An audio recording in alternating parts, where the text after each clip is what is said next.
to a venue all in motorsport aspire to reach. The first running of this fabled Grand Prix was in 1929, and today, for the 20 drivers on the grid, the walls are close, the challenge is relentless, and the game has changed. With 2 stops required in the rules for the first time, this is the most uncertain Monaco Grand Prix in years.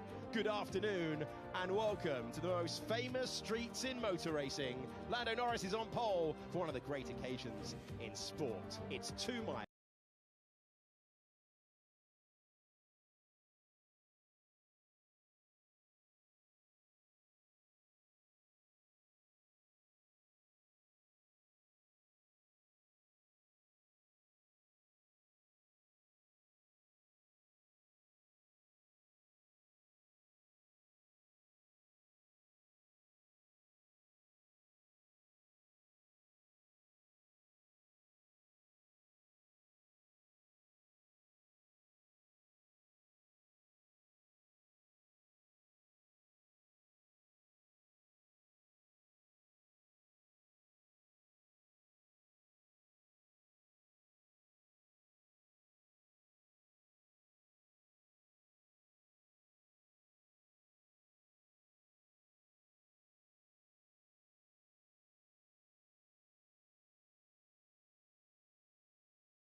corners, and that's why you saw Charles Leclerc all over the back of Norris at this part of the circuit.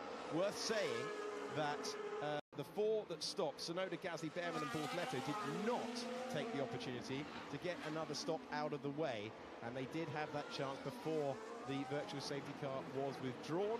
They were notified that it was going to be withdrawn, so they've carried on, and there is the gap, 22.4 seconds between Lando Norris and Yuki Tsunoda. Tsunoda having switched to the hard tyre. You must make 2 stops in this year's Monaco Grand Prix. Yeah, so that's worked well in terms of Tsunoda's overall race. I just don't recall Piastri being as far behind Leclerc before the virtual safety car. It looks like he's lost some time, which can happen.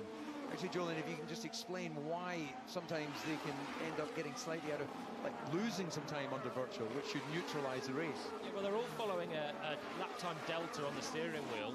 You want to get as close to 0 as you can and be as close to the furthest point ahead that you're allowed to be according to the rules. Sometimes you can get ahead of it and then you have to reduce your pace. I wonder if Charles, momentarily, he was really close to the back of Lando. It looked like he then had to slow down, maybe at the perfect time that Lando could go, and it just sort of had a boomerang effect. And whilst Leclerc was going slow, Norris was going quick, and just that restart went towards Lando. But look at, Oscar's miles back all of a sudden. He is miles back.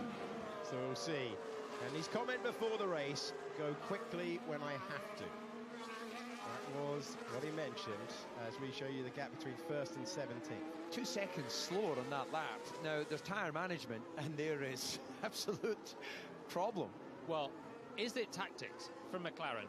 They have 2 drivers in the top 3. Norris has to make 2 stops, so does Piastri and everyone else in the field. If you're Piastri in 3rd, you're on a medium tyre. If you start pushing, Verstappen on a hard will have an advantage later on in the stint. But you have to make your own space at some point. I think Oscar knows at this stage that he's not going to be able to pass Charles on a fresh medium for 2nd. So he's backing off. This will help Lando and, of course, Charles, the top 2 on their mediums. And he has to absorb the pressure, but I think he's maybe just trying to widen that gap. Yeah, I think you're absolutely right. Just looking at that, if there's no obvious problem, then it can only be management to push them back. He's already, as he comes across the line, 5.5 seconds behind. Let's check the lap times across the line this time around. It's a 1:19.1 for Lando Norris, a 1:19.2 for Charles Leclerc, and a 1:19.7 for Oscar Piastri, with a 1.9 now 2-second lead over Max Verstappen, who's on the hard tyre. Piastri is the championship leader. We'll keep you updated with the times throughout this one, because when a team deploys go-slow tactics with a 2nd car, we'll know that we're into the strategic phase. But let me tell you, they are all doing go-slow tactics, with the exception of Ollie Behrman, who has just done the fastest lap of the race. Behrman's time. Yeah, 5 seconds quicker than the race leader. 5 seconds quicker. That's a driver that's pushing, everyone else cruising at this point. So it's just a game of chess for everyone else, and that's why those that pitted early wanted to do that, to get the pit stop out of the way. And Yuki Tsunoda was the first of them. He's caught the back of the pack. Yeah, unbelievable pace in clear air for the slowest drivers in the field. But everyone's got to make those tyres last. You would, if you're wondering, hold on a minute, this is Formula One, what on earth is going on? Surely you should be going flat out. You've got to try and make your tyres last for as long as possible in this year's Monaco Grand Prix to give you the widest strategic window for when to make your stops. And you might wonder, why didn't everyone just pit at the start then? Well, the problem for Tsunoda is now he is at the mercy of the next slowest car in the field. And if anyone else tries to drop back into space, Yuki's going to have to overtake on track to make the most of this now. He's lost his own track position to take a pit stop, but now if Stroll or Colapinto doesn't have the pace, or they choose to just back into Yuki, he is at their mercy. We're on board with Kimi Antonelli, who suffered his first Formula One retirement in the last Grand Prix. And it's his first one since he joined the championship, 18 years of age, and he's chasing down George Russell. It's not exactly soaring at the wheel like it's qualifying out there on board, is it? No, well, qualifying was, 197 or 198. So we are doing 18s right now. Part of that fuel, of course. And as we've just seen from Behrman, a whole bunch of it is management. Could be an overtake. Hulkenberg forcing a little bit of defensive shape out of Carlos Sainz for 11th place. That is a good option. Gasly has got past Sonoda, but has that brought out the yellow flag? We've got a yellow flag on lap 9 of 78 of the Monaco Grand Prix. We've got Hulkenberg all over the Williams. But what has happened to Gasly, who's tumbling down the order here? And that is why Gasly, who was going potentially in very close combat with the other cars, has ripped a wheel off, and for only the second time in his Formula One career in the Principality, he will not score. He's trying to get it back, but he's out. No break. No break. You definitely don't want no brakes around Monaco, so we wait to see. No break. No break. Good job. I think race direction would have been a little bit uncomfortable if he was dropping a load of debris on the racetrack. We still might need a virtual safety car because there will be debris since the contact, but Gasly coming back to the pits and crucially not giving that second window. It's going to need some intervention there. That's the Nouvelle chicane. Yeah, there's got to be a safety car. That was close. Piastri's trying to go around it. We've got no intervention. The race isn't neutralised at all. Piastri trying to avoid the debris, super slow off the Nouvelle chicane. There's a front wing on the racetrack. You would normally expect the race to be neutralised, but we still have waved yellows out there, green flag at the rest of the racetrack, and Verstappen nearly took advantage. Yeah, they've got to neutralise the race. Everyone's having to tiptoe around the exit of that chicane so as not to pick up a puncture. Verstappen was close again heading into turn 1. Well, there is a big gap behind Bortoleto and then Norris, who's going into Casino Square. Bortoleto's just come out of the chicane now, so yeah, this is a perfect moment for the marshals to step over and recover that wing, but we're going to go on board and see what happened to Gasly in the dirty air of Sonoda. Yeah, it's Yuki Tsunoda ahead. No brakes, no front left, race over. He's hit the brakes as he's gone over the crest and the bump, and then he's had a bit of a rear moment, and with the dirty air as well, he's just gone into the back of Sonoda. Flies almost into the path of his teammate on the exit. Well, they did that last year. That would have been even more disastrous. The pit entry is closed for your information. This is on board with Yuki. There's got to be some damage to the rear of that Red Bull. Is he idiot? What is he doing? This is what it looked like from our barrier camera. Huge closing speeds there. And Sonoda, yeah, there's got to be damage at the back of that Red Bull, but that is the end of the Alpine race for Pierre Gasly. Yeah, it's an innocent mistake. Is he idiot? What is he doing? The brakes, he's found that crest, found dirty air, and they're not trying to fix that. No, I think they're just getting so they can get the jack under there so they can lift the car up. That is so much damage. So he shouldn't have driven that back to the pits. If you have a damaged car like that, really, according to the rules, you should be just parking it up and getting it off rather than hobble back to the pits, potentially discarding bits of carbon fibre. He has, and he is surely going to be out of the race with the amount that was going on there. Interesting, we still have a yellow flag. There's been big opportunities on the racetrack. We can see it very clear on our track map where a marshal could go and recover. He would have taken my front wing off. He didn't leave the race. What is that? He would have crashed. Wait, I had the right to be there. That's it again. That's it again, mate. Okay. So let's have a look on board whether there's any... He would have taken my front wing off. He didn't leave the race. What is that? He would have crashed. Wait, I had the right to be there. That's it again. That's it again, mate. Okay. Might do something still on track. He is swarming over the back of the McLaren. He'll get DRS on the exit of this corner, and he's looking lively. That comment from Oscar Piastri, I'll be fast when I need to be in the Grand Prix. McLaren had the great advantage of 2 cars at the front compared to anyone else. Looks like they're playing the team game and thinking about the long race ahead. And what you can't do is close the space once a driver is coming alongside on the straight. You can't effectively put that driver in the barrier, and if Max had to back off, then I think that will be a problem for Piastri potentially with the stewards. We'll wait for a replay. It was very close. Here is the replay. So yellow's clearly being waved. He's backed off, as are the rules, and then green ahead.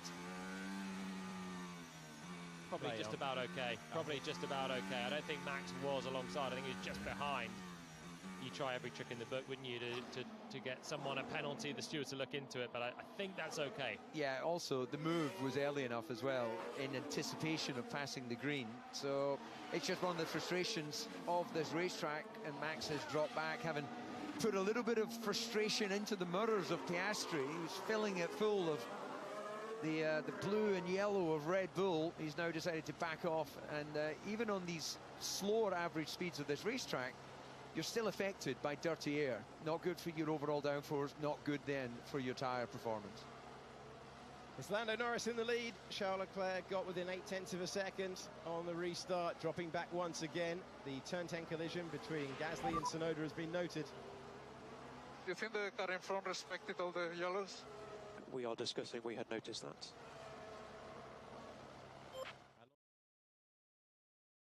Do you think the car in front respected all the yellows? We are discussing, we had noticed that. Comes in for a fairly early pit stop by Monaco standards. Lap 13 gets rid of the medium tyre, puts on the hard, and that is stop 1 of 2 completed for the Sauber driver. Yeah, a little front wing adjustment there as well. They have a preset, effectively electric screwdriver, that they set what the offset adjustment would be for those hard tyres. So the pack is together now. Oliver Behrman, who was miles off the back of it, had a super slow pit stop, is now running together. Right, Liam Lawson in 9th is 12 seconds off the car in front. He is going very slow. He is trying to help his teammate quite clearly, Hadjar in 5th, to give him a load of space to get some good points.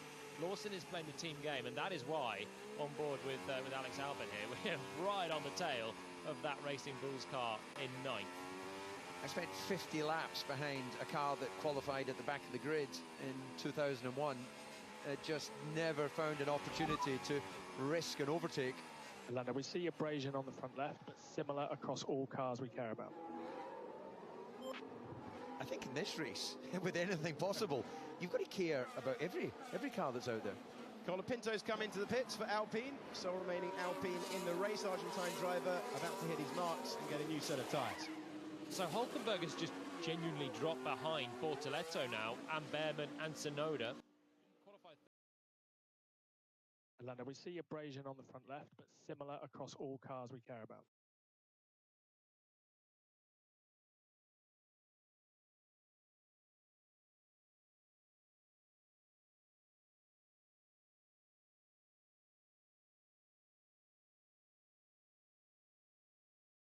Hadjar is doing a nice job, and Lawson's going to give him a free pit stop. Well, the thing is, for Racing Bulls, you absolutely have to take your opportunity if you've got a chance as a midfield team to score a 5th place. We saw that from Esteban Ocon. He's only scored in 2 races this year, 5th place in China and 8th place in Bahrain.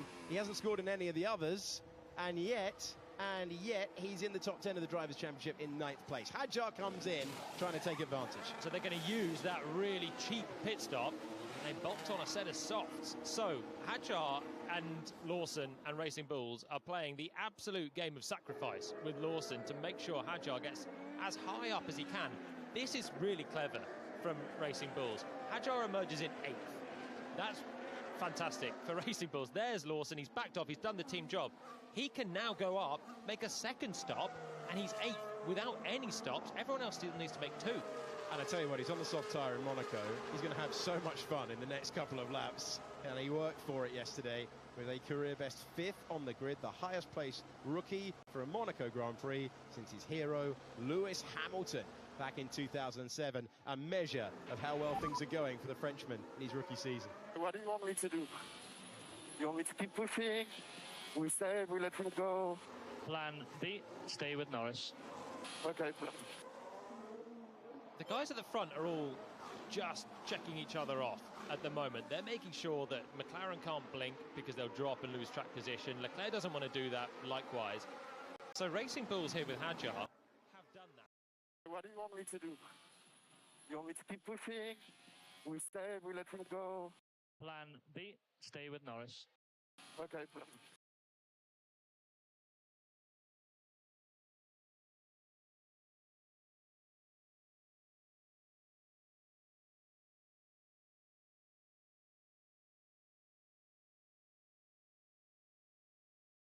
With the Racing Bulls.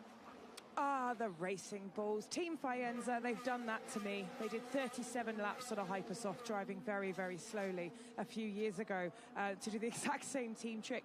I would now expect, although I think we were seeing it in real time, Hadjar's probably going to go about 5 seconds a lap faster than anybody else to rapidly close up that gap.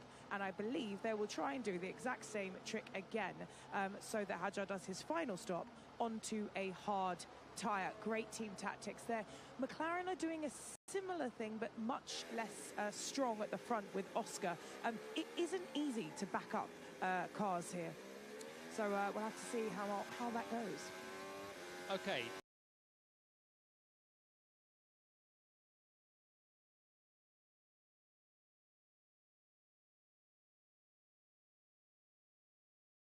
Make a big gap to get Hadjar 40 seconds away. Aston had to hold the car there as the Frenchman hits his marks. So Lawson's effectively a teammate for these guys today as well. Yeah.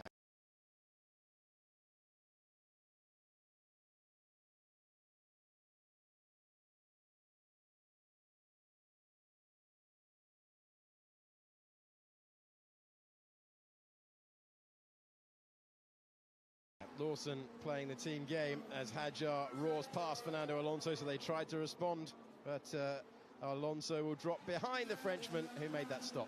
And now... What did you need from me? And fourth now, this is our race. Back of them. So now they need to make sure they're matching them for pace so that when they pit, they have the gap and they can stay ahead of Hadjar. What did you need from me? And fourth now, this is our race. Yeah, exactly what you were saying there, Julian. We've got some clean air for Hamilton ahead up to Verstappen, gap 6 seconds. So this is going to be interesting to see as Hamilton does a personal best. First sector, just matching really what we saw with Norris, Leclerc and Verstappen. So let's start see where those lap times are. Norris, 14.6, fastest lap of the race.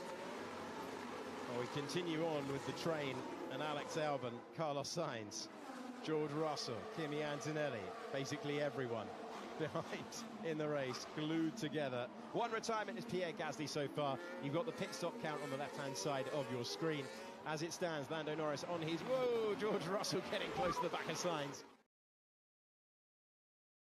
Push now, Fernando. I know I haven't given you much info, but just keep pushing now. Going to cover Hamilton. I can't push now! Ooh, that touched a nerve.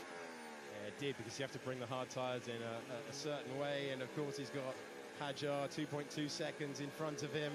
He doesn't have the free air that he once did. Frustration for him. Yeah, so the frustration there for Alonso is that he wanted Hamilton's strategy of trying to go longer than Hadjar and overcut him. Instead, they've taken the cheap pit stop, but that has dropped him back behind Hadjar, whilst Hamilton can do the overcut on both of them. You get some drivers consulted for extraordinary lengths of time. We heard it with McLaren last year. Charles Leclerc demands a consultation on every strategic decision. Just dishing out the instructions at Aston Martin. Fernando Alonso did not like that one bit.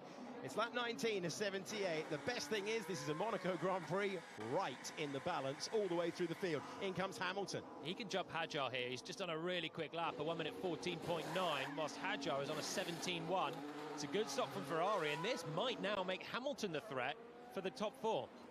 Hamilton, who has won a sprint race for Ferrari in Shanghai, looking to score his first Grand Prix podium with the team today at a racetrack where he's won 3 times before. Back out, crucially, with track position. That's what he was looking for. Keep it within the white line. He did so, and Hamilton is ahead of Hadjar. Hence Alonso's frustration.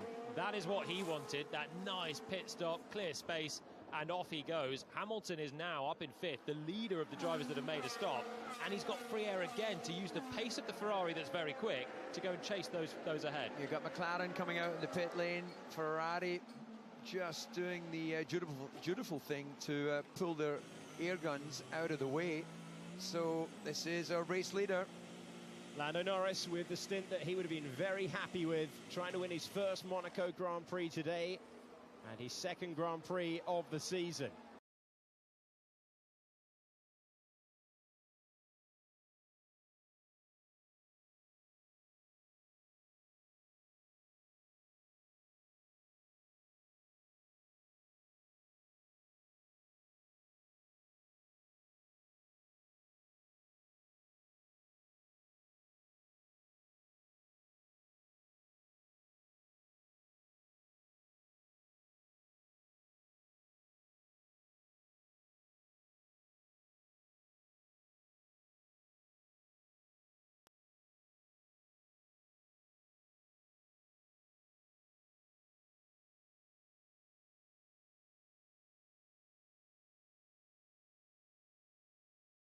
Hadjar having a party around the streets of Monaco at the moment. It could not have worked out better, but when you qualify 5th as a rookie in the Principality and your teammate is behind, the Faenza-based team have played that one to perfection.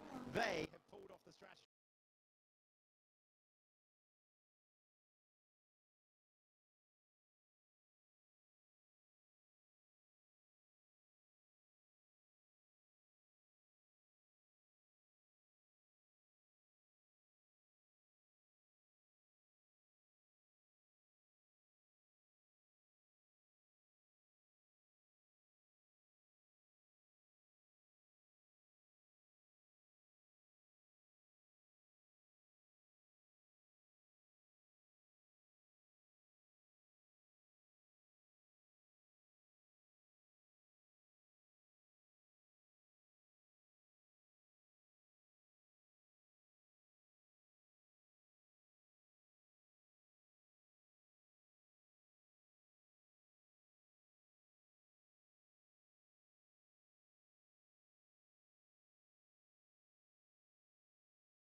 Sainz is backing off. Yeah, if he was just given a target of 19.0, so he's going to start backing you up now, I suspect.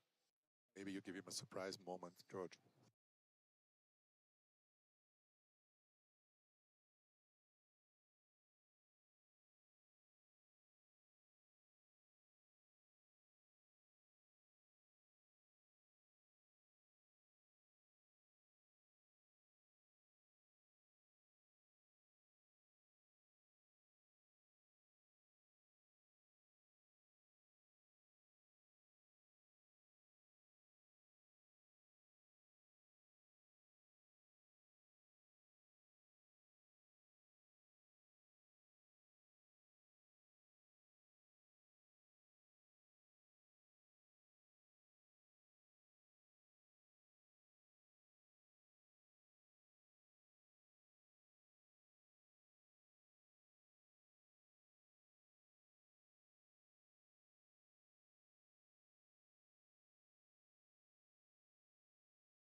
Why are they enabling flags?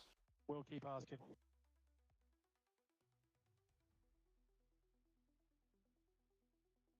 Yeah, they've got all the leaders to come through. That's just the first one, and it cost Norris a second and a half of his advantage to Leclerc. But every time Stroll gets a blue flag, he's got to think, right, where is the attack going to be from Behrman this time? It's pretty intense. This is what it looked like on board heading to the Raskas. Or is this him following over the curb? No, that's him with the oversteer over the curb. And just having to almost reboot the car. He was so slow off the corner. Well, I think he went into neutral. Did he actually hit, or was it anti-stall? I think it was a false neutral, that the car's bounced and it's gone so aggressively. There's a safety mechanism there to jump it into a false neutral. He's then had to pull the clutch and go again. So he'll probably catch Stroll again fairly quickly. He's done 2 stops there, and they'll go again. It's a hairy moment. The middle part of the race, and we have Norris ahead of Leclerc, then Piastri, Verstappen, all in the same positions where they started the race. Hamilton is up 2, Alonso is where he started.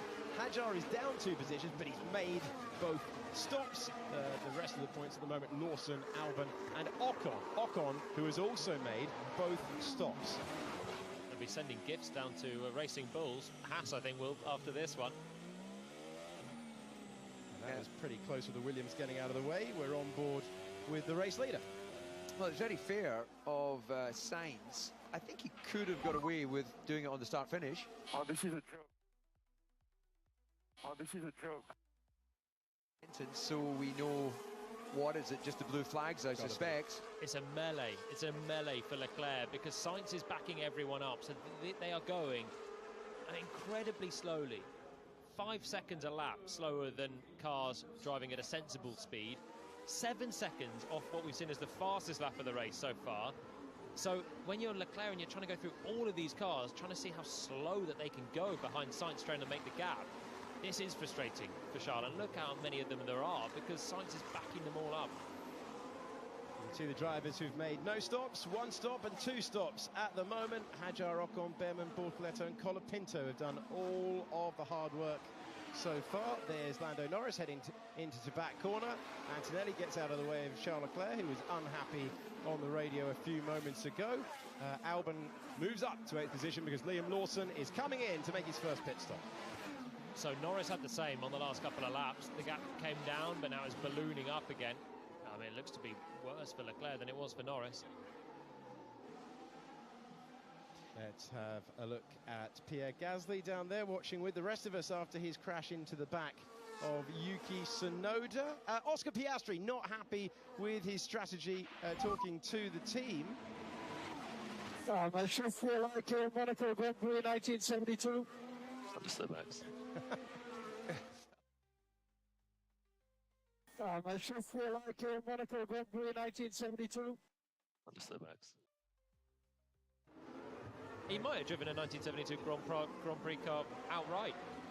I drove a Lotus 72 as part of a promotion thing with Lotus in 2015. It was a lot of fun. Pretty cool experience. I wouldn't want those gear shifts, I don't know, those brakes or anything on this circuit. They had to do it back in the day.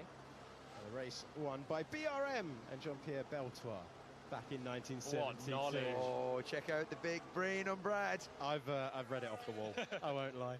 In comes Alex Albon to make his stop, and he's had to follow for a long while in this race. And restricted speed. He was the driver directly behind Liam Lawson, 2.4 seconds, and his race reanimates from here on in now as he exits the pit lane. We did hear earlier on Oscar Piastri not happy with his strategy. Ruth Buscombe, give us an idea what you made of what McLaren did. I think they're trying to win the race, but potentially Oscar is more of a teammate than going for it. Right now, I believe the last play that McLaren can do is use Oscar to go in early to undercut. Now, Charles only has a medium left. McLaren have a hard. They are using Oscar, as they said they would do on the grid, to try to ensure that race win at the front, playing the team game, just like the V-Carbs, the Hasses, and the Williams further back in the field. Thank you, Ruth. There's been a lot more for the strategists to do this year than in previous runs, when it was the drivers running to a prescribed pace, then all the pressure on your timing of the one-stop. George Russell still yet to visit the pits on a chastening day for Mercedes, who saw their chances disappear. He was very happy with the team's setup work.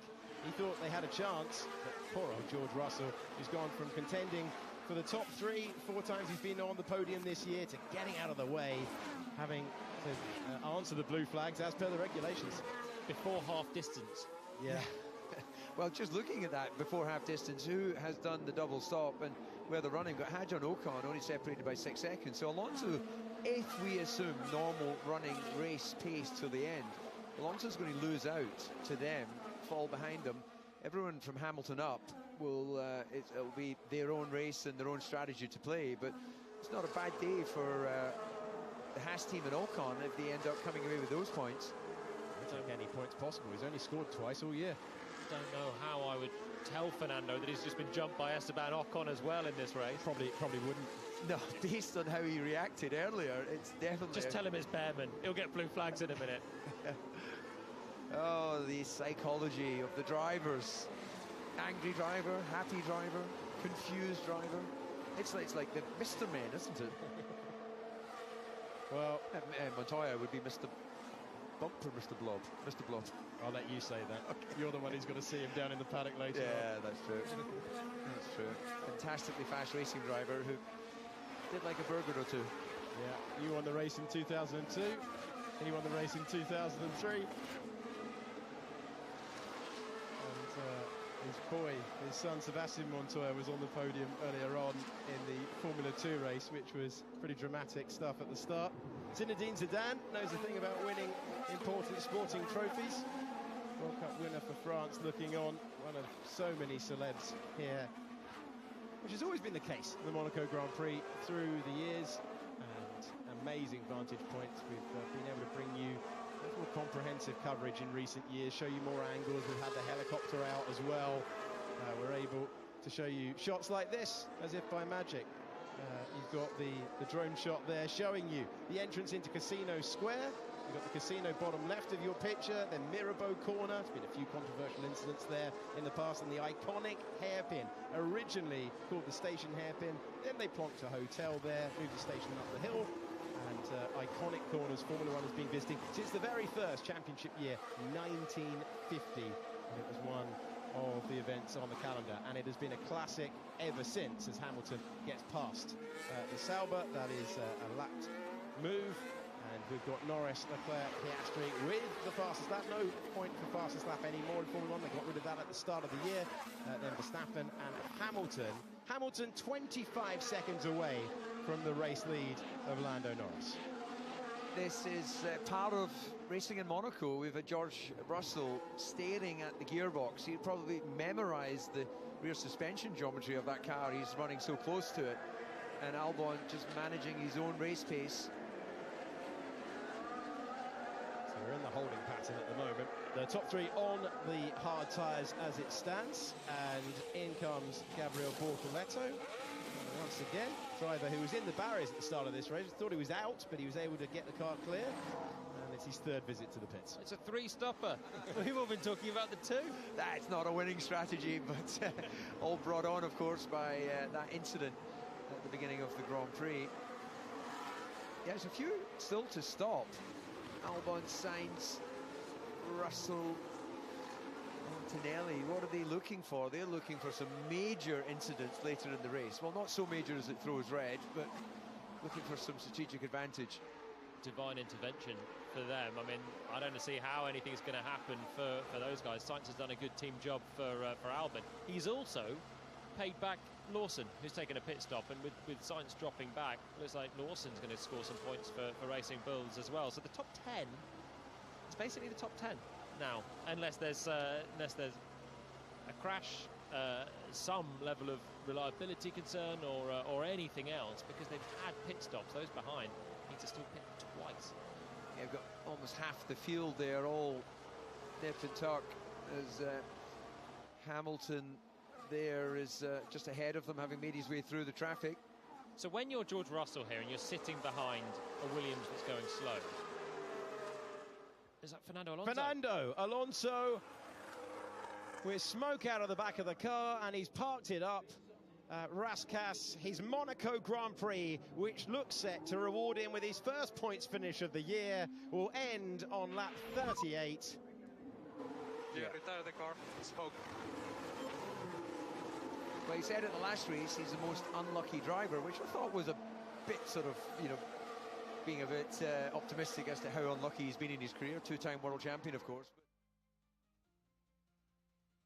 Yeah, retire the car. Into it with that one. I mean, he's scored no points this year. He's had such a good weekend. Started sixth. To get that Aston Martin as high as he did on the grid, remember last week started fifth, is an incredible performance. But again, bad luck strikes Alonso, and you can see he's still technically in 10th position. It's only now those cars are going past. That's the gap he had to 11th. I think it was Ferrari getting ready for Hamilton, and then Hamilton's gone past. So pace-wise, Hamilton's 15.9 on that lap. Verstappen ahead on a 14.6. Just in case a VSC was called, because this is now the window where you get the cheap pit stop. Hamilton would potentially have a bit of pressure to put on cars ahead, but Leclerc could potentially jump into the race lead if he pits under a VSC and Norris can't. So you have to be ready for it. I think Fernando's pulled it off in a very sensible place there around Raskas, so it's not going to be. Lando, the gap to Leclerc is 5.0. If we can use some more pace, we should, please. And give themselves a bit more to play with should they have an issue. Should they get unlucky with the safety car just going past their opportunity to pit. You know, that's the thing. You know, there's never a good time for a virtual or a safety car if you've just gone past the end of the pit lane. Yeah, I think that was a little bit of a wake-up call there for the McLaren pit wall. When they saw Ferrari coming out, they think, actually, there is jeopardy in this, even with a 5-second lead. So they've had that wake-up call, and now Norris can try and build that lead to give them a safety car buffer as well. The one thing we have seen with the Ferrari so far this year, and this is their strongest race weekend of the season so far, is that their race pace is excellent. It's their qualifying pace that's let them down throughout the season, but their race pace has been strong so far this year. They've had a much better weekend than even they expected, not having to compromise the setup of the car. Only one type of corner around Monaco, and that's a slow-speed corner. It suited the Ferrari and the mechanical grip that it's always had throughout the last 5 years. Yeah, we're just looking across as Alonso walks down the top of the pit lane. Helmet still on, which is international racing driver signal for I'm not talking to anybody. His head down, visibly disappointed, of course. Well, 4 drivers on the grid haven't scored a point this year. How Fernando's not is quite it is a very unlucky tale actually this season. He's had reliability woes already this year in China. He had the crash in Melbourne. He's had a fundamentally quite slow car and an unlucky strategy in Imola as well, and today it just looked like an absolute guarantee, and then the car fails on him again, so he is going to be miffed. One of the other drivers who hasn't scored a point all year is Liam Lawson, who is looking like he's going to be heading that way, having made his 2 stops, but there's just still a long time to go. It is one of the longest races here, shortest in distance, but one of the longest in time, as Sainz continues to, he's in 18s in comparison to low 15s of our race leaders. He must be just, well, takes concentration even if you're cruising, but it must be really difficult to drive that slowly. Yeah, I mean, he's just got to keep his eyes on the mirrors, and then it's about backing off in the corners where you know you can't be passed, and then going quickly in the corners where you might be passed, and that's what's frustrating the living daylight out of George Russell behind. It's about to be push again for Carlos Sainz, because Albon will get his second pit stop and a guaranteed top 9 finish if the car holds out. But the frustration for George, DC, when you're sitting in as close as this, lap after lap, slow car in front, you know that if you send it, you have to properly send it, because a dangled front wing knows anything is just a crash. Yeah, absolutely. That was the scenario I found myself in, driving a McLaren behind an Arrows, as the team was back then, and I just couldn't get close enough to risk a dive, so I had to wait for him to pit on lap 50 something. Oof. And then I managed to make some hay, make some pace, and come through and get points. The adrenaline of that moment when you're sitting in behind and you're thinking, is it going to be my one moment of a pass in Monaco? Lawson came in to make a stop. Albon came in to make a stop as well. 8th and 9th at the moment. Talking about how unlucky Fernando Alonso has been. This is his worst run in terms of not scoring a point in Formula 1 at the start of a season in 10 years. when the McLaren is unreliable and slow, and the right team at the wrong time. What a story for McLaren 10 years on. The reigning Constructors' champions and 1 and 3 in this race. Lawson, who has really helped the team today with Hadjar up in P6, which would be, understandably, Hadjar's best result in a Grand Prix since he joined the championship back when it all started so badly with that spin on the formation lap in Melbourne. How he has bounced back and shown great pace all the way through.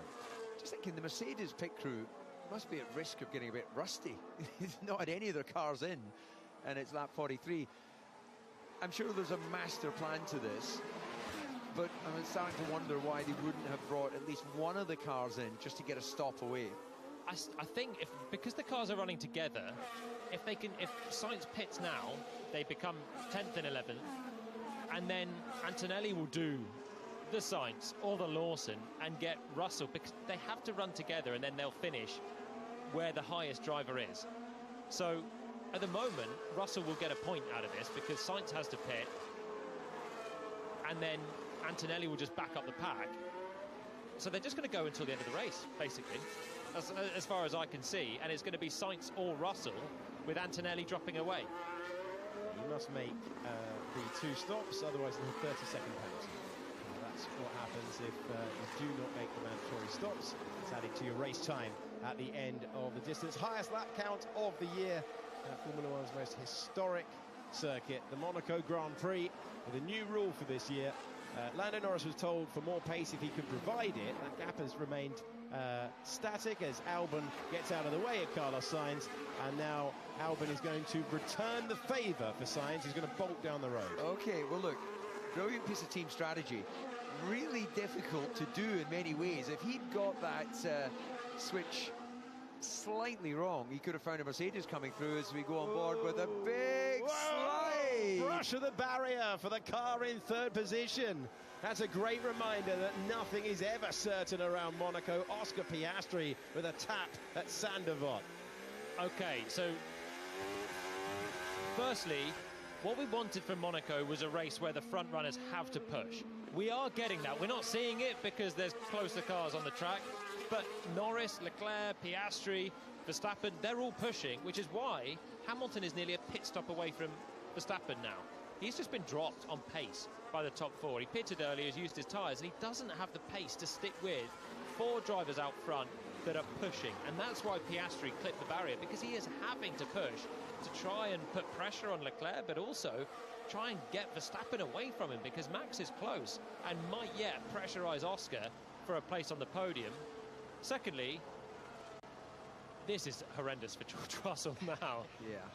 Thought that about Alex Albon earlier on when he was having to stare at the back of Liam Lawson, but at least Albon's running in the points. Russell is being put through the ringer here after his car came to a halt. No fault of his own yesterday, his first failure to reach. Car behind is now Sainz. Why are they doing that? To give themselves a pit stop. Same reason you were doing it, buddy. I would have thought he could have worked that one out, but just a shout out to our race leader Norris, 13.8, full 4 tenths quicker than anyone else. Leclerc behind 14.2. Leading the Grand Prix, brilliant pole position yesterday. We're not seeing him, but he's managing this perfectly. That gap's at 6.2. That look from Toto is everything for Mercedes. Yeah. Glance to camera, what is going on? Their drivers are still in this position. But the only reason they've not pitted is because they want to do the same. So they can be frustrated at Williams and at Racing Bulls, but they are trying to do exactly the same thing, and that's what this strategy was always destined to do. Have drivers back off for free pit stops, and now they've just got to hope that someone else befalls a bit of bad luck or a mistake, and then they'll be in that position for Antonelli to back off and give Russell a pit stop. And this is why I think Tsunoda pitting on lap 1 was a little bit short-sighted, because he started 12th. He might have been somewhere with these guys, but when you fall back, you just open yourself up to being completely exploited with the technicalities of the 2-stop race. Yeah, the hope for those who came in early that you could get one stop out of the way. Maybe we'd get a safety car or a red flag. If it was a red flag, it's an entirely free tyre change, like we saw last year which really prompted things when we had that red flag at the start of the race. No need for strategy after a big crash for 3 cars, including this man, Nico Hulkenberg, who's back into the pits and he's got the soft tyres on. To be honest, if Piastri had been second after lap 1, this is happening for the win.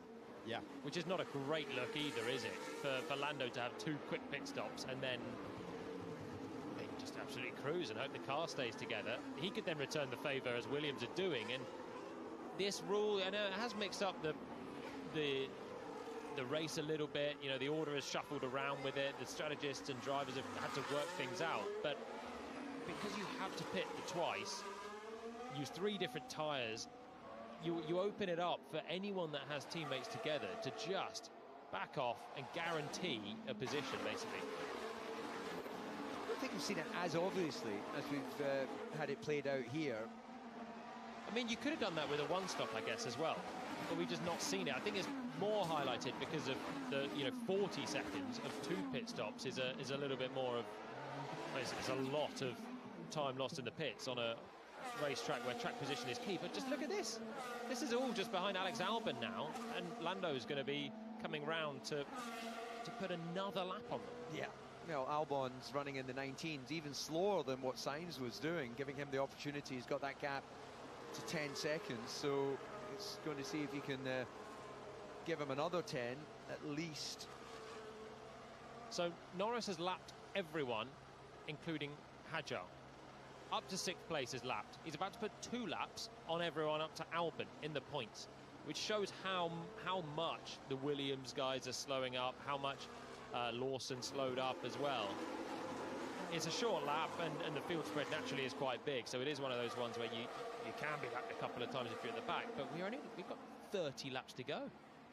Well, it's not a fuel-sensitive race, but obviously when you are a lap down or 2 laps down, you're not going to use anywhere near as much fuel, so you're going to be carrying a bit of extra ballast.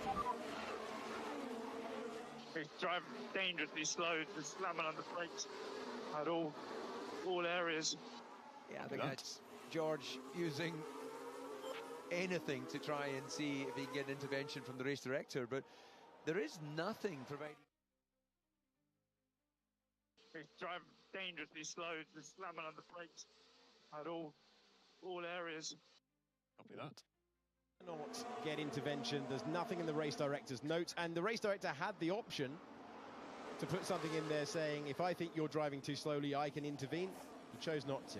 Oscar Piastri into the pits, and he heads back out. 2.3 seconds. McLaren getting a better stop this time around for the Australian driver, who remains our championship leader, and even if he finishes in 3rd position and Norris wins, will remain the championship leader. And they needed it, because Verstappen had just moved to within 2 seconds of Piastri. Okay, for sure, Max. Let's go. And this is the fight for a podium now. It's a much-needed good pit stop. The reason they did it is because Hamilton there was just outside of Verstappen's pit window, so Verstappen could have gone for an undercut on that lap. Yeah, Max responds straight away. Personal best in the first. Okay, for sure, Max. Let's go. With the chicane and cut it potentially there. Okay, it was a good stop by McLaren. However, we now have a safety car window over them, so let's go. Just keeping the driver informed, keeping him motivated, and yeah, so I guess that must have been the case, as we see Norris being able to lap very comfortably. Charles Leclerc comes in. Okay, it was a good stop by McLaren. However, we now have a safety car window over them, so let's go. And he comes in for his 2nd stop.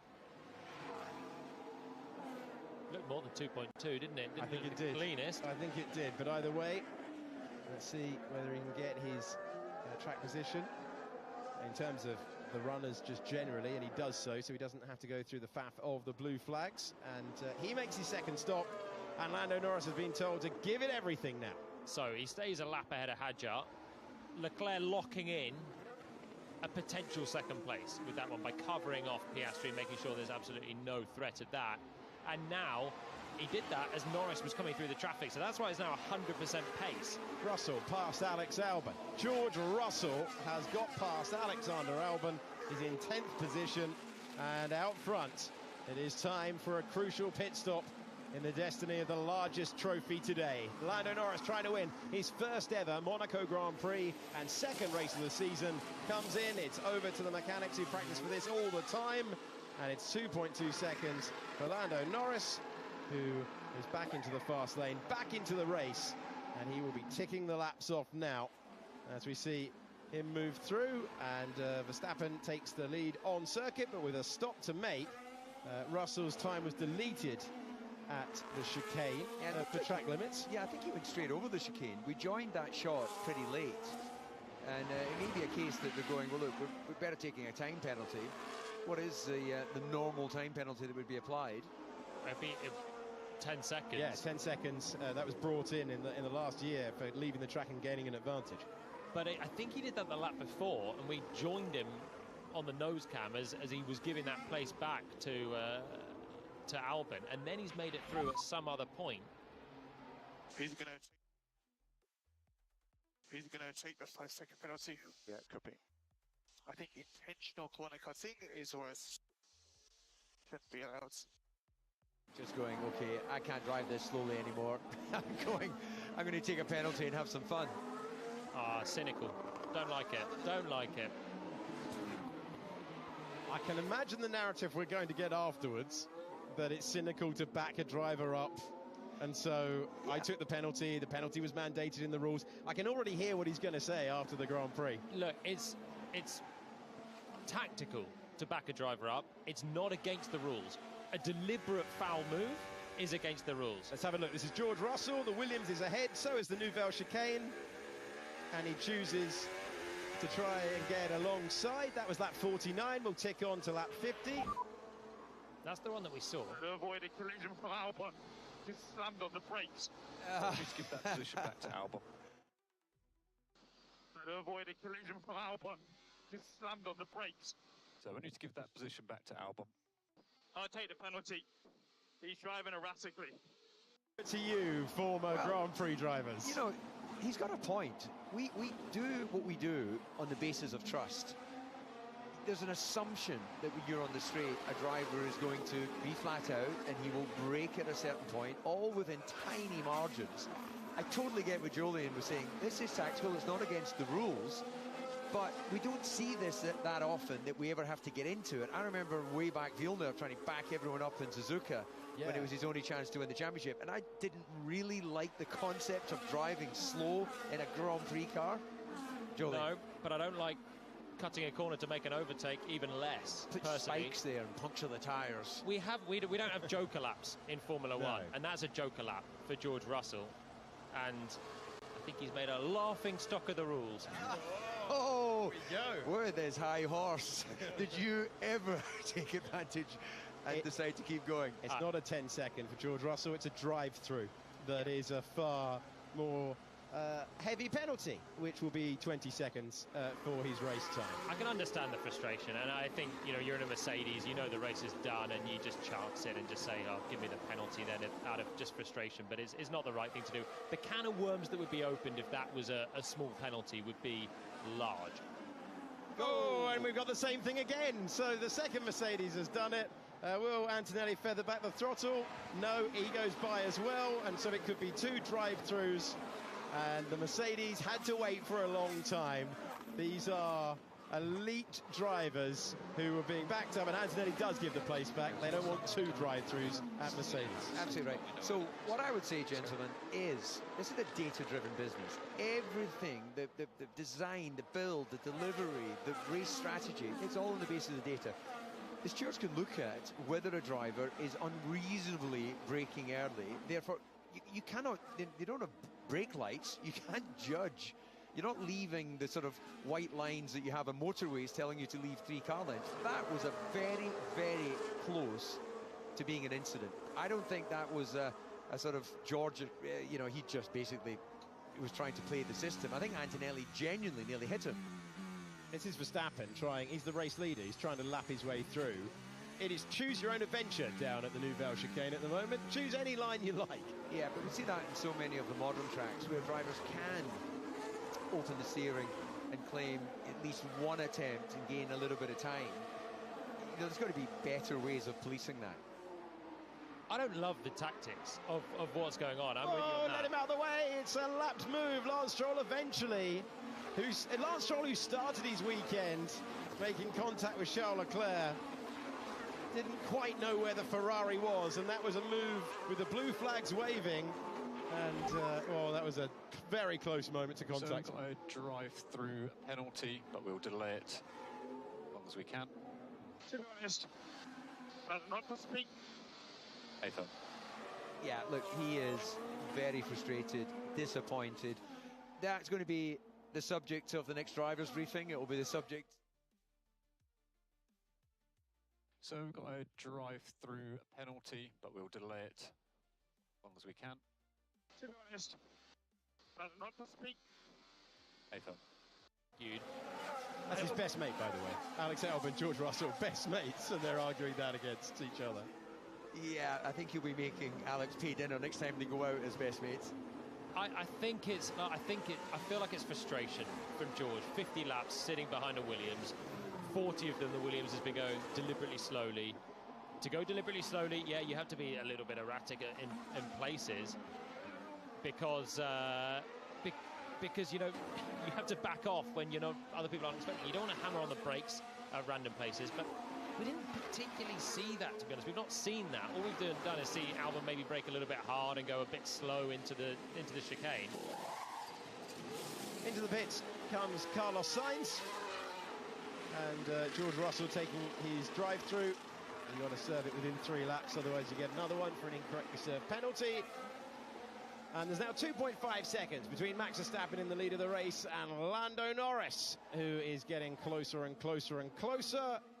And Charles Leclerc gets past George Russell, who's had, if you consider how consistent George Russell was at the start of the year and how strong he has been for Mercedes, one of his toughest weekends since he joined the team, and he peels out of the way.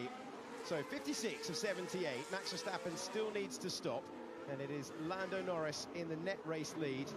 Hamilton, who has the one stop to his name at the moment, extending as well. It's going to be a glorious day if Hadjar can stay there. The same applies to Ocon. Lawson will get his first points of the season, having played the team game really nicely for Racing Bulls. Okay, mate, doing really good. Obviously, Verstappen was just trying to hang it out from VSC or worse. Yeah, just going to say, there doesn't seem any point Red Bull taking a pit now and then. Okay, mate, doing really good. Obviously, Verstappen was just trying to hang it out from VSC or worse. In this Grand Prix. Yeah, if there was a red flag now, you could make a free tyre change, and Verstappen will have completed the rules. It would change to another compound. That was mandated. You must use 2 tyre compounds and 3 sets across the weekend to give us a 2-stopper. But you can change tyres legally under a red flag. Lewis Hamilton coming into the pits. And there's 1.9 seconds between Verstappen and Norris out front, with Charles Leclerc actually having hammered into that advantage. Remember when it was around 5 seconds? It's now 1.7 as he gets that gap down and tries to put all the pressure he can humanly apply by the end of the race. And they're going to be line astern in a few laps' time. I'd normally say at this stage of the Grand Prix, the drivers would start to be feeling the effects of dehydration and what that does to the body. You can start making poor decisions, but I think the pace has been sufficiently controlled that, yes, it's still one of the physical races, but I just don't think they're being pushed here physically in the way they would at Singapore or places like that. No, it's not quite the same.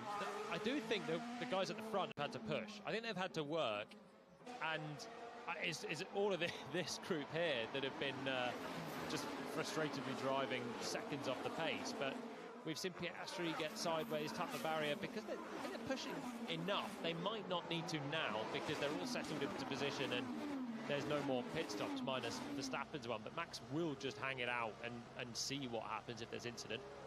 I know this is pretty much because of the nature of this racetrack that we get this extreme strategy of driving slow to help your teammate, but just on the basis of it being Formula One, I'd like to see something that says you can't do that. I don't know how you'd enforce it, but this is Formula One. You want to imagine that every driver is taking the maximum amount of their opportunity from start to finish. That's the challenge. It's what the drivers love, being on the edge. It's why qualifying is such a spectacle around here. It's why we got just always a brilliant qualifying hour, and it was again yesterday. But the race with these longest ever, heaviest ever iteration of Formula One cars, it's meant one of the narrowest circuits and the shortest circuit of the year. It was always difficult to overtake around here, including back in 1972, which Max Verstappen was referring to earlier on the radio. You're going to have the top three separated by 3 seconds on track in a couple of moments. A reminder, Max Verstappen still needs to pit for the second time in this Grand Prix. I think this is uncomfortable for Norris, who's been on pole, had his 2 stops, but now Verstappen will hang it out and basically hope for a red flag at this point. Meanwhile, he's got Leclerc within a second of him. Could Verstappen back it up? Put Norris under real pressure, just for the fun of it. He might do. It would only be for the fun, but he might do. And, you know, he needs some level of incident to help his race. So, I mean, if Leclerc starts having a go at Norris, that's the best thing for Verstappen, really. And here they go, then, the top 3. Well, he's in the window of having a go. Norris cannot go quicker than the car in front. So, surely Max couldn't be figuring that out whilst in the heat of battle. He would have nothing to lose right now by doing that. He's got 20 seconds of buffer back to Hamilton, and that's the last position that he needs to cover off to get back to his 4th. So he's under no pressure in terms of a net loss. And the fact that Norris is right behind him, I don't think that will faze Max at all. Well, Verstappen continuing on. He knows he's going to finish, all things being equal. If he has to take that stop on green flag running, he knows he's going to drop down to 4th position. Trying to stay with the McLarens has been a feature of the championship so far this year. We've had Oscar Piastri winning 4 Grand Prix so far. Lando Norris took the season opener. Charles Leclerc, he is not running at reduced pace anymore. The correction on the exit of the first corner. Sandoval showed you all you need to know. He desperately wants a second home win, and he will do everything he can to frighten Lando Norris off the road. Right, Leclerc has been good on the brakes all weekend long. Norris, conversely, has not had a great feeling for the McLaren brakes all season, and he's been making a few mistakes. And we saw that on lap 1, turn 1, where he didn't have that feel for the brakes. Now, when I was speaking to them in post-qualifying yesterday, Charles was gutted to be second. That's what you want in this position for the race. You want someone in second who is desperate to win, not someone that wants to take second, and that was Charles yesterday. Will he try something on home soil to give us a race? Yeah, I think he will, because taking a sort of look at the season, he's not, unless something remarkable happens, he's not in the Drivers' World Championship battle, really. The team aren't in the Constructors' World Championship, really. I know things can change quickly. A win in Monaco would be huge. This is the net lead of the race right now. Verstappen is out of it unless there's a red flag. But he is making Norris's life miserable, because Leclerc, it might be hard to overtake, but when you're in the lead and you've got someone right behind you, it doesn't feel that hard to overtake. Maybe for Sainz and for Albon, they've been making it look easy, but the pressure is different mentally when you've got everything to lose. This goes on much longer. Before of them line astern around here. Oscar Piastri is flying. 1:13.7 for him compared to the 1:15.4 for his teammate out front. That's 61 of 78. You are visor cam with the man who won his home race 1 year ago, was absolutely despondent yesterday to miss out on pole position by a 1/10 of a second, and wants one chance, one opportunity to send it and give himself a second Monaco Grand Prix winner's trophy. You've been listening to Eminem, haven't you? He's looking for it, but we know what the data says. We've been talking about the strategy a lot throughout the Grand Prix. The data says that you need a massive speed advantage over the car in front. Both of these two drivers have been driving absolutely exquisitely all weekend long. It's been brilliant to watch from a trackside camera, from an on-site, by an onboard camera as well. It has just been thrilling from these two. Verstappen still needs to get his stop out of the way. He's waiting. He knows it's going to be P4. He's hoping for one of the rookies maybe to have a moment that hits the barrier, that brings out the red flag and gives him a shock win. Towards the end, we will swap the cars back. Okay, let's do a race until the last stop. towards the end, we will swap the cars back. Okay, let's do our race until the last lap of it. We never know what can happen in front. Alex will finish the race P9, don't worry. Makes complete sense, because there'll be certain points in this race in the remaining laps where, if there is an incident, if he gives up that position too early, that can affect his overall chances. So any of that sort of thing, and reassurance from Carlos Sainz, don't worry, I'll do it. So it's been an odd race. Let's acknowledge that. This whole going slowly to give your teammates 1 and then 2 free pit stops is an oddity, and it will be talked about afterwards. Generally, I completely agree with you, DC. You don't want to see this. It's a kind of anti-Formula 1 that goes slow to help your teammate, but it was to be expected on a circuit like this. What it has done, somehow through it all, whether it's the rule or what, but we've got a race where 15 laps to go, we're on board with a guy that's due to finish second, and he's within a second of the race leader. So I don't know if I'm too much. I'm bigging this one up too much. No, I think, look, just thinking, we teed this race up as being more of a chess game than anything else. Well, in chess, you sacrifice some of your, what do you call it? You can tell pieces. I don't play pieces. Thank you, Alex. You tell I'm not a chess player. You sacrifice some of your pieces to play the longer game. So, yeah, for the chess players out there with their lovely pieces, they will they will be enjoying the strategic element. Lando Norris won the opening Grand Prix of the year in Melbourne by less than a second across the line.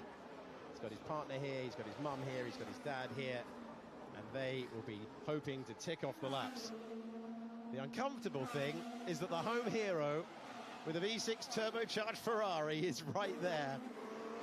And it's one thing to have a race in your home country, it's another thing to go past landmarks all the way around, like the bus stop where you waited before you went to school. He's got friends watching at the Nouvelle Chicane with a banner with his name at it. This place is Charles Leclerc's home, and he has childhood landmarks all the way around the lap. It's meant that ever since he's come here, in every single championship, he has gone from the driver who is cool and collected and masterfully quick over one lap and a Grand Prix winner to pathologically needing to extract everything. In Formula 2, he had a slow pit stop, came out of the pits, he meant to bring the tyres in slowly. He did a lap that was 5 seconds faster than anyone else. Charles Leclerc in Monaco, it's personal in a way that no one else in the field has when it comes to their home race. He's 6/10 off the back of Lando, second place. So Norris has decided at this point he doesn't want to sit behind Max. Sitting behind Max just means dirty air, and it means pressure. It means maybe it's slight inconsistency. You can't judge what's going to happen ahead. So he wants to just give Max that bit of breathing space and focus on one thing and one thing alone, keeping that Ferrari away from his rear wing. But here he is. He's close. And this is, even if you think you've got a clear air over your car, you can be quick where it needs to be. This is pressure with 13 laps from the end of the Monaco Grand Prix. Yeah, and he's got, in driving like this, Norris giving the gap to Verstappen. Of course, as you mentioned, it brings Piastri into the game, although they're all matching each other, so that gap from Piastri to Leclerc seems to have settled just over 3 seconds. Okay, Verstappen, then Norris, then Charles Leclerc. And Charles Leclerc trying to take a step closer. He's going to harry him all the way home. He's going to give it absolutely everything. And on board with the driver. I'll just strike the word I used with his compulsion to need to win. Wasn't the right one. Norris is slow. Yeah, Norris is slow. Much of his backstory involved in these streets, and he's got so many emotional memories. He's just desperate to do it for his team, for his family, for his friends. But the data says that you've got to have 3 seconds a lap faster for the car in front, which means that you're not looking for a clean overtake, you're looking for a mistake. You're looking to induce a mistake from the car in front. That's what he's trying to do right now. Well, if the late, great Ayrton Senna can make a mistake leading the Grand Prix comfortably, then I'm going to say any one of these drivers can make a mistake. Mercedes have pitted George Russell further back, and for all their frustration, Antonelli has just done the same thing as Albon. I don't know if he's been braking erratically, but he has certainly been dropping away and done exactly the same strategy as many in the midfield have done. And now Williams get the call there as well. Yeah, so that's an instruction that Carlos Sainz said he was going to heed. And we've had Russell make the stop. We've got Antonelli, who's run out there on the hard tyre throughout. And Alex Albon getting closer and closer and closer to the back of his teammate, and he will get the P9. Williams, given the strength of the car at certain points of the weekend, might have been hoping for a bit more, but their focus is entirely on 2026. Alex Albon did say in the press conference earlier this weekend they are still doing driver simulator sessions on this year. He hasn't tried out the 26 car in the simulator yet. They'll get to that in the second half of the year. They have been surprised by how effectively that Williams has worked throughout this season, not just at the tracks they expected, like at Miami, but also at the faster tracks like Imola, where we ran last time out. Charles Leclerc has got it down to half a second coming into Mirabeau. It stretches out to 0.7 of a second. When you're behind the wheel at this point, are you just looking for any weakness? You're looking for any hint of any possibility where there might be a chance? Exactly that. But as we know, and as we've seen, then you can dictate the pace out front, as we're going to see. Just the next touch. I tell you, Oscar's really had fun this weekend in terms of just kissing the barriers. Got away with it twice in the Grand Prix. I can't think of many he's not hit this weekend. He's added 2 more in the Grand Prix. He had 1 in qualifying, didn't he, at Rascasse? Did his front wing on Friday at Saint-Devote as well. There was a cartoon in a newspaper after I managed to crash while leading in Adelaide into the inside of the pit wall. They put a cartoon in the newspaper showing that when I returned home that night, I crashed the car into the gate of my house. Wish I did see the funny side. Towards the end, we will swap the plasma. Once again, out of Saint-Devote, up the hill. The mechanical grip of that Ferrari is superb, but the closest he can get is 0.3 of a second. Just a reminder for you, Max Verstappen has to stop again. He can stretch this out as long as possible, wait until the very end of the Grand Prix to do so and make that gap. You can see the gap he's got over Lewis Hamilton, so he can stretch that all the way to the end of the race. And so, Lando Norris must be thinking, can I please have a simple victory at some point this season? Chased all the way home in the wet and the dry in Melbourne. One of his greatest days in his entire life, could be a few laps away. But he's got the reigning world champion waiting and waiting and waiting all the while. And he's got the home hero hustling and harrying behind 10 metres away. You can see the back end of that McLaren is a little bit on edge. You can also see that Norris is leaving visibly a bigger gap to the barriers than he would in quali. So he's driving to win this race, clearly. But in doing so, he's driving a slightly different line, leaving more space.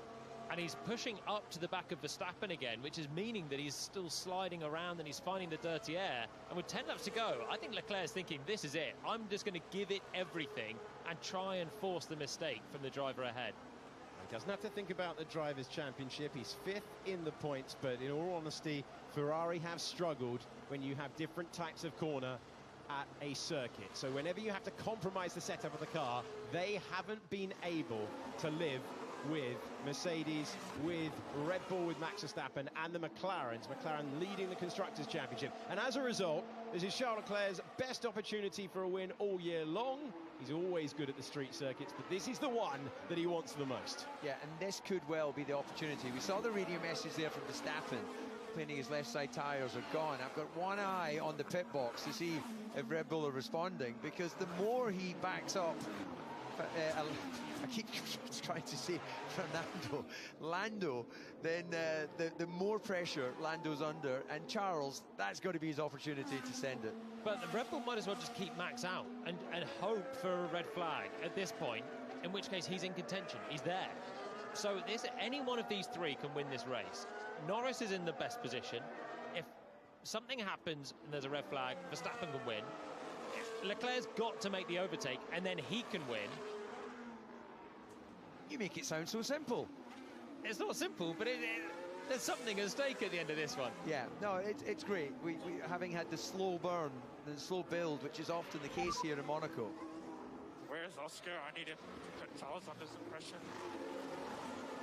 Oscar's not too far away, 2.1 seconds. It's come down from 7, but it shows you. Where's Oscar? I need him to put Charles under some pressure. But the man who might be on for his first ever Monaco Grand Prix victory is not comfortable as we head onto the 71st lap of the race. And it's different trying to weigh up the pros and cons of trying to pass for 10th place or 12th place. Yeah, Max is just backing me up. He's not even pushing. There's a race win if a successful lunge is made here by Leclerc. Yeah, Max is just backing me up. He's not even pushing. It's big. It's big indeed. Charles, it just seems that McLaren is quick where it needs to be. Lando driving beautifully. No mistakes other than that lockup into the first corner. Charles Leclerc is so confident through the first sector. He has so much confidence with that Scarlet Ferrari. He gets the gap down consistently to 0.3 of a second. He's taking a slightly different line, slightly wider line for Lando Norris through Massenet corner as Russell comes in to complete his second stop. I think Lando's actually backing him up a little bit because it's difficult to pass at Massenet. But by doing that, it means that Lando can push flat out in the hairpins to make sure there's a gap at the tunnel. And it allows him to keep focus in those corners. So he doesn't want to get too close to Max. He has to go slow at some point then, and I think it's the first sector there where he's just trying to drop away on a section where it's not possible to overtake. This is not comfortable for Charles Leclerc. Getting very, very, very close to the back now. He's running right behind. Right, mate, let's stay close to this fight in front. There could be opportunities here. Race engineer keeping the driver focused on not the team overall, but just actually for Oscar. If it gets a bit up close and personal between Lando and Charles, Oscar's right in there for the win. Right, mate, let's stay close to this fight in front. There could be opportunities here. Track, but Jodie, this is where you're highlighting that Lando goes to work to build the gap. Yeah, so he backs off a little bit there to give himself the gap to now go flat out because he doesn't want to be compromised through these corners because the best overtaking chance is the chicane after the tunnel. So now he'll narrow that gap. There was 1.5 seconds. It'll be less than that to Verstappen as they come through the tunnel here. And Leclerc just is frustratingly out of striking distance, but he gets close again in the final sector. In 2019, Leclerc made 1 or 2 brilliant overtaking passes at Rascasse. He did. He then had a crash. There we go. There we go. He was driving angry because Ferrari put him out in the wrong part of qualifying. He was eliminated in Q1. This is a circuit that he desires to do well at so much more because of all of his life has been lived around these streets. He grew up a few blocks away from where we are, a few streets over. And he is in the wheel tracks. And if Lando Norris is going to win this race, he's going to make him sweat all the way to the checkered flag. That is the aim. Can Lando Norris do what he did in Melbourne and resist the pressure? It's a long old time to keep concentration up as well. You're 73 laps of just going round and absorbing pressure right at the end of it when the barriers are, it's plain to see, they're so easy to hit across the board around 19 corners. So keeping your concentration is just so critical. Well, Oscar doesn't need to take a risk here. It's not his best day if he finishes 3rd, but it's not a bad day for the championship either. So the one that needs or should take the risk is Charles. I think if you're 2nd or 3rd, you're still spraying some fizz and going away with a pot, aren't you? Jeremy Palmer describes Formula One. More for you next week. More for you next week in Spain when we complete the triple header. And more for you in the last couple of laps.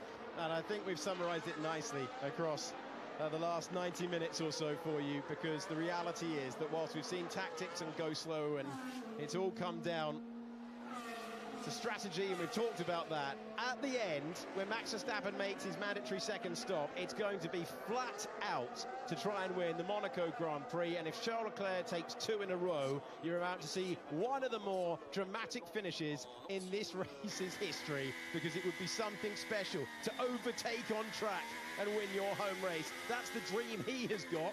Lando Norris wants to win his first ever Monaco Grand Prix, the aspiration of all who race in F1.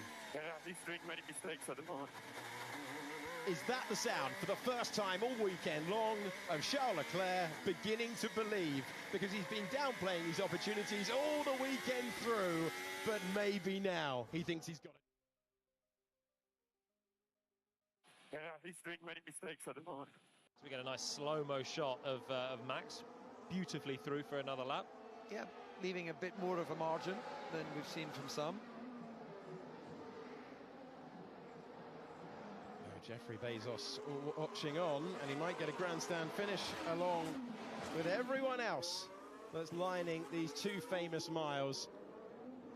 The points are occupied by the 2 Williams. They swapped, and Alex Albon is in 9th position. It will be the first points of the season for Liam Lawson, a 3rd score in the Grand Prix format this year for Ocon. Hadjar will score a best ever in Formula 1, and then it's Hamilton in 5th. And then we will see Max Verstappen make his stop, drop to 4th, or we'll see a red flag and we'll see Max Verstappen change tyres and win the race. So realistically, the last battle to be decided, is it Lando? Is it Charles? Does it go all the way to the end? You could see the attitude of that Ferrari car. It's moving around on the rear end as Leclerc is desperate for some throttle out of the corners. He's hustling on the way into the corners in the dirty air behind the McLaren just to get a sniff of an opportunity to try and fire one in. You know what? He's not far away here. The Nouvelle chicane, you've got to be so close coming out of the tunnel to force your way to the apex of that corner. Look at how close he gets through to back where you are getting the dirty air. This is the swimming pool section. He's so close. Look at this. The net top 3 in the Grand Prix, and then Lando Norris does enough by the time we get to Rascasse and Anthony No's corner, the last one on the racetrack. We're going to go on to lap 76. We have done so. 3 to go in Monaco. Yeah, you can see what he's thinking. You can tell he's moving the car into position, especially for the entrance to Rascasse. Any mistake that Lando makes, then Charles is positioning himself there. But Lando just needs to keep doing what he's done all weekend, which is drive brilliantly, not make any mistakes, and this Grand Prix is his. He's able to pick up his own pace there in the first sector, Lando. See the attitude of the McLaren there as he just leant on it a bit more. He's given himself a 2-second buffer to Verstappen, and now he'll eat that back up and get on the tail of the Red Bull, who still must pit. Charles was a little bit sideways coming off. Nearly a minute ahead. Charles on medium and McLaren's on hard, lapping 16, very close to each other fighting. You're not answering the question. It doesn't really matter, yes. I'm just asking, am I a minute behind or? It's 48 seconds. Hamilton wanting the information of where he is. He's 48 seconds behind in 5th position. Max Verstappen staying out there for as long as possible. Are they still nearly a minute ahead? Charles on medium and McLaren's on hard, lapping 16, very close to each other fighting. You're not answering the question. It doesn't really matter, yes. I'm just asking, am I a minute behind or? It's 48 seconds. Just trailing around behind the Red Bull, who is backing into these guys to make it a pretty spicy end to the race. So Verstappen, Norris, Leclerc, Piastri and Hamilton. Patrick Dempsey is awaiting this gaggle of cars that will soon have a new race leader. Max Verstappen, according to the rules introduced this weekend, has to come into the pits. And can Charles Leclerc provide this Grand Prix with something rarely seen? Lando Norris over the curb, trying to get the best possible exit. It's the penultimate lap of the race. Max Verstappen has to come into the pits as per the regulation. And Lando Norris will retake the lead on the last lap. And he will hope to tick off the final 2 miles, win his 2nd Grand Prix of the year, And he's first in Monaco. In comes Verstappen. He will drop down to fourth in the order. Here's the stop. Norris leads. Leclerc second. Piastri in third. Piastri, who will hang on to the championship lead, even though he's about to lose 10 points. Does Charles Leclerc have anything on the final lap of the Grand Prix to worry Lando Norris? Or is it going to be one of the most satisfying days in this man's career? Yeah, it looks like Lando has bolted. Fastest first sector of the race from Norris on the final lap. Cork out of a bottle stuff for Lando Norris when he needed it. Under pressure by the nature of this mandatory two-stop. And Lando Norris will be ticking off the corners now. And they are iconic corners as he makes his way to the Nouvelle Chicane. He hears the horns in the harbour, heralding his win, chased all the way by Charles Leclerc. But when Max Verstappen pitted, he took the lead on the final lap, a lead that he had earned all the way through. And every driver dreams of this moment, leading the Monaco Grand Prix on the last lap. Lando will join the legendary winners of this race. Lando Norris wins the Monaco Grand Prix. He wins the race by 3.1 seconds. A second podium at home for Charles Leclerc. Third position for Oscar Piastri, who comes across the line to secure the podium. But elation for the Norris family, for McLaren and for Lando. After all of the doubters, he put up with the doubting. He said he never did. It was just frustration, and he's shown the world what he can do today. His second win of the year, and most importantly for him, his first on the streets of Monaco. Well, he did have to work for it. He did. And he pumped in the fastest lap of the race on the final lap as well to show how good he's been this weekend. Pole yesterday was really a lot of the magic. And then having to absorb the pressure there was obviously not easy. There you go. P1 in Monaco, baby. Monaco, baby! Yeah, baby! Woo! We did it. Well done. We won in Monaco. That's a dream. Well done, guys. Unbelievable job. Amazing weekend. Thank you so much. That dreams become a reality. And I actually, just picking up what you said, Julian, getting that fastest lap at the end, that's class. That's class. There you go. P1 in Monaco, baby. Monaco, baby! Yeah, baby! Woo! We did it. Well done.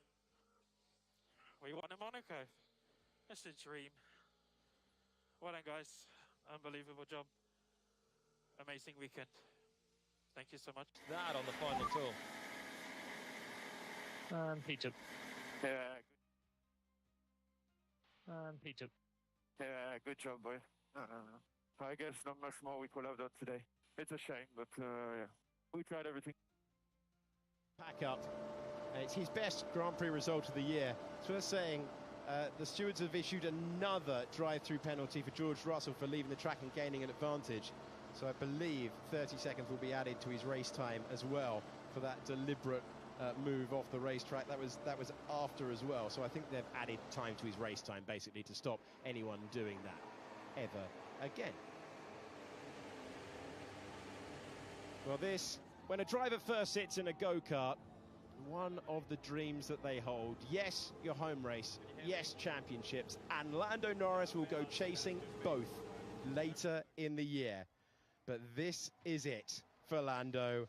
His first victory in the Principality. And he has dreamt of this moment. He knows what he can do. And he has returned to the front. That all-important pole position. The team calling the tactics perfectly yesterday with their run in qualifying. Just taking a moment to soak it all in. For the second time this season, Lando Norris is a Grand Prix winner. For the first time ever in Monaco, it's Lando Norris heading to the top step of the podium. And he's closed down the gap in the World Championship to 3 points.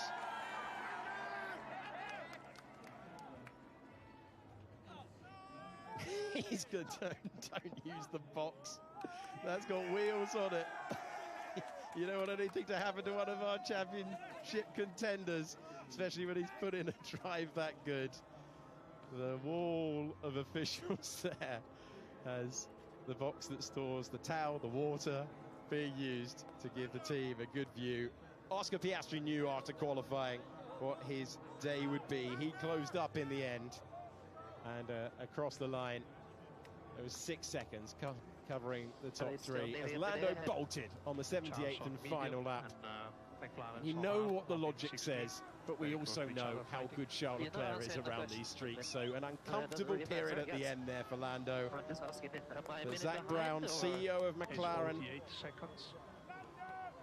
contacted by the Norris family many years ago to try and aid his racing career, and then Zach Brown just happened to take over at McLaren. The timing was good.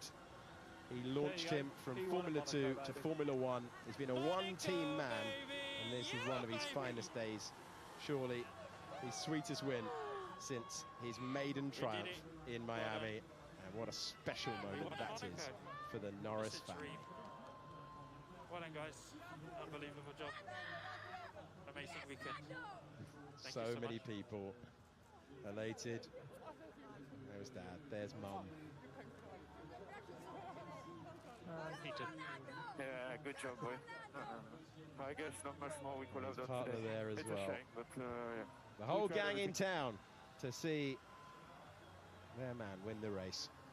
Norris just gathering it together, all smiles, taking a breather, checking in with the team.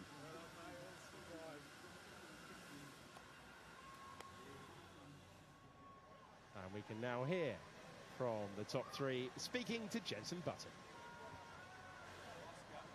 You came to Monaco, obviously, for the win. You go away with a podium. You must be pretty happy with that, though.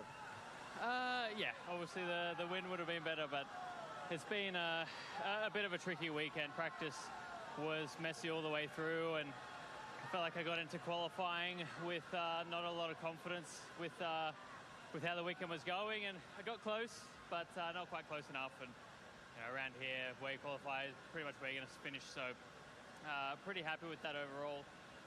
Obviously, some things to look at for when we come back next year, but some more points on the board, another trip to the podium in Monaco, so it's not all bad. Yeah, well, in practice, you obviously put it into the wall with Saint-Devant front end in. So to come back with a podium, such a good team effort, and for this to be a bad weekend for you and still be on the podium, I think you've got a lot to be happy with. Yeah, exactly. The margins are so fine, and like you said, if this is a bad weekend, then it's not going too badly at all. So, yeah, some things to work on. We'll go again next week and try and come back stronger. But well done to Lando. He's had a great weekend. Well done to Charles as well. It's been quick as usual. So, yeah, happy and see you on the podium. Congrats, and still our championship leader. Thank you. Cheers.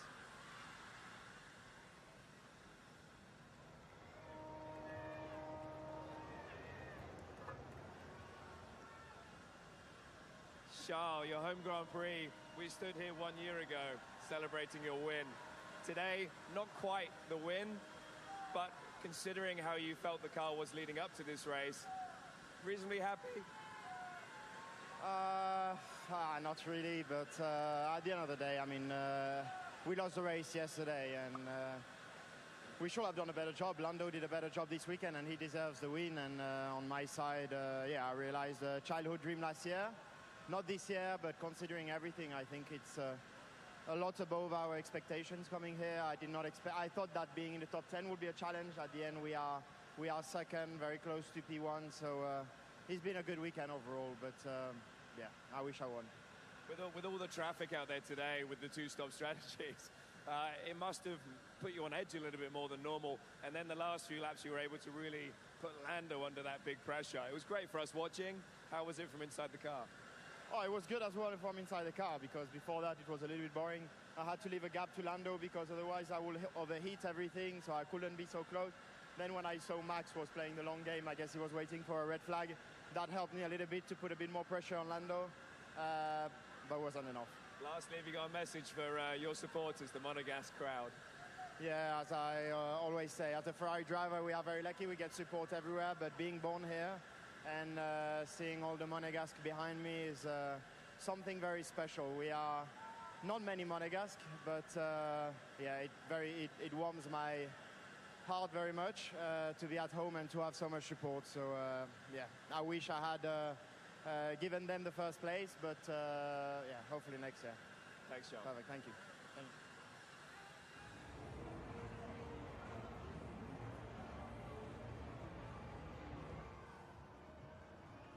Norris, you just won the Monaco Grand Prix. How good does that feel? It feels amazing. It's a long race. It's a long, grueling race. But good fun. You know, we could push for quite a lot of the race. The last quarter was a little bit nervous with Charles close behind and Max ahead, but we won in Monaco, so it doesn't matter how you win, I guess. But yeah, an amazing weekend with Paul, with today. This is what I dream of. This is what I did dream of when I was a kid. So I achieved one of my dreams. But I think it was you. I saw you in front of my car before the start, and I was like, if JV's here now, then I'll always take it's my credit. good luck charm. And you also said Monaco Baby, which I thought I owned. But oh, was it not. yours? I apologize. But, you know, most people say that you win Monaco on the Saturday in qualifying. Such an exceptional job. But you still got to get it done on the Sunday. Yeah. Lovely start. And then the pressure you put under.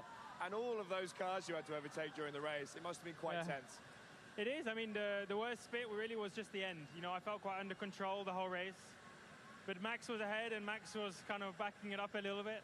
And I knew then that's when Charles had the opportunity. So I had to manage it quite a lot. I tried to back off of Max so I could push when I needed to and chill when I needed to. So I still had to manage. It was still a well-fought race. But I'm very happy. My team are very happy. And therefore, we're going to have a wonderful night. We'll let you go and celebrate with your team and family. Thank you, so Lando. much. Cheers, man. Thank you. The top three. Speaking to Jenson Button. And the celebrations begin.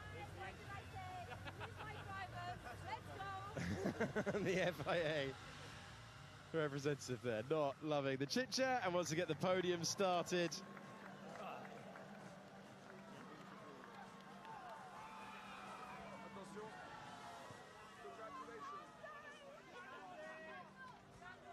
Lando Norris making his way up there, high-fiving all that can get close.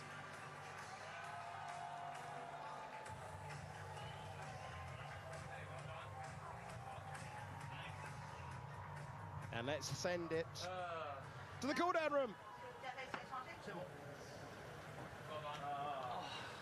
The drivers. Mate, I thought you were in the warm hard at turn one. When I thought, yeah. I thought too. I was like, oh. I saw smoke everywhere. Like, oh my god, no. Oh, what? Oh, that's. Oh. I didn't know. Oh god. Oh. Mate, he tried to pass me twice on the double yellow. Oh. I was so confused. It was a. But it was for like, me, it was a virtual safety car. Huh? Yeah, it should have been. At least. But then sometimes, did you get the VS? Like sometimes I just had VSE pop up for no reason. Out of, into. Oh my god. Oh god. Into between 7 and 8. I think yeah. Oh, who's that? Me. Oh, nah, you were pushing. Yeah, Tom was like, okay, let's go, maximum concentration. Yep, nice. Oh, that's luck. So bad there in the braking when you're following. Yeah. Also, mate, you were saving so much out of turn 10. I had to because Max was so slow in the middle sector. Anytime I got close. And then in the S's, I was flat and you were like.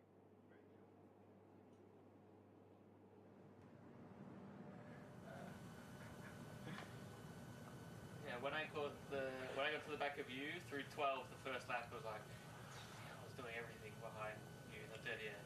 Yeah. Yeah. How was the hard on the second stint for you? It was fine. I mean, I didn't push one lap on the final lap. I didn't think it was amazing, to be honest. Like once I put, because the first. You've been watching the cool-down room, featuring Oscar Piastri, Charles Leclerc, Lando Norris. And Team Norris is down in front of the podium for a day that they will cherish.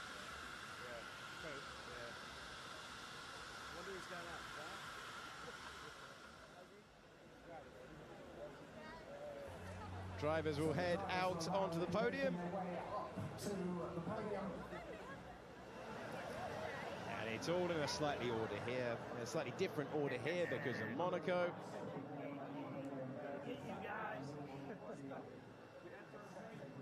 Made our way to the base of the stairs.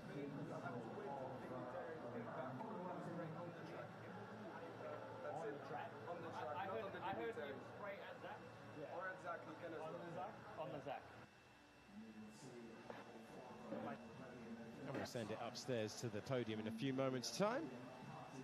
The Prince ready to receive the top three. Lando Norris' second podium at home.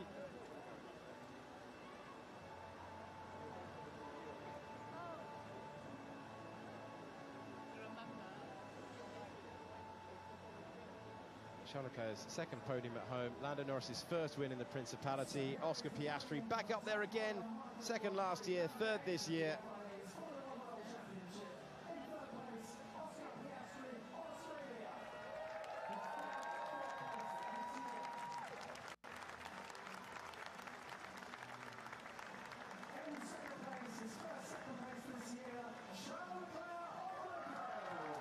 Oscar Piastri in third. The home hero this year settles for second.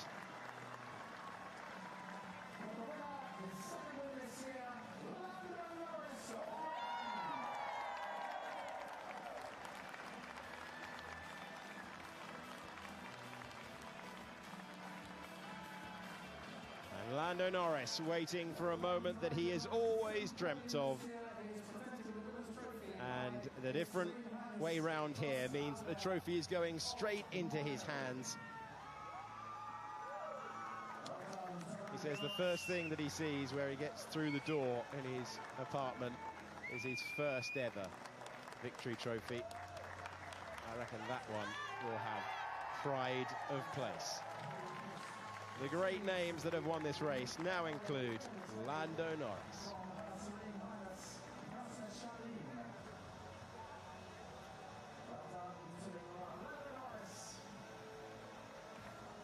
And the gold medal presented as well.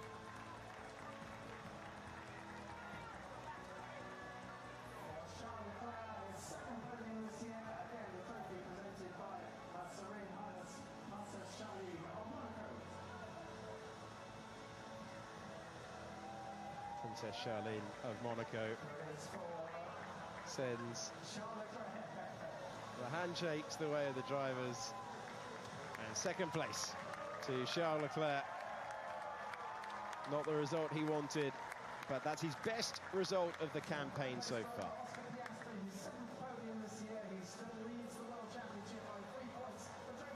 And Oscar Piastri still out front. Seen his advantage come down from 13 to 3, but he is still leading the Drivers' Championship as we head to the concluding round of the triple header in Spain.